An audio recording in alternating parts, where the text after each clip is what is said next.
Good morning kakabsat. Niluluto na natin tong tulya. Ipalkang tayo kakabsat. So nagpakulo na tayo ng tubig. Nandito na lahat yung ingredients kakabsat. So pakita ko sa inyo yung ingredients niya. Ito siya kakabsat. Ito na yung tulya natin kakabsat. Bali binabad natin kagabi.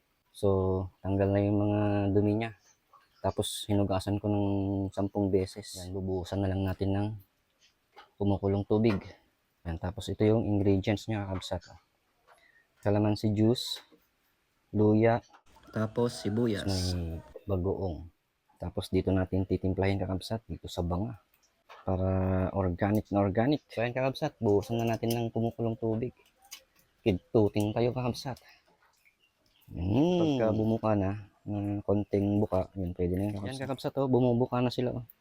So minutes lang, mga 1 minute na higit. Tanggalin na natin yung tubig kakabsat. Gamit tayo ng strainer. O yan o kakabsat, o bumuka na sila.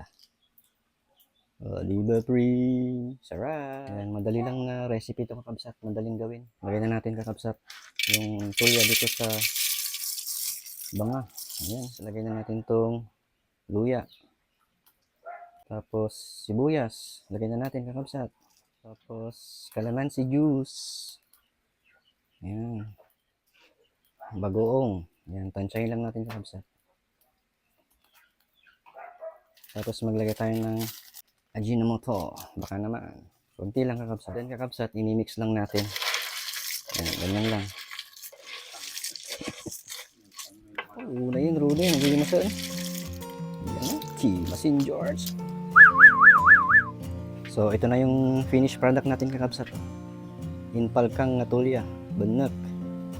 Tukmam. Masin George. So, yan kakabsat. Manganta yun. Kakain na kami ng mga anak ko. Tsaka si tatay. Magandang umaga po sa inyong lahat.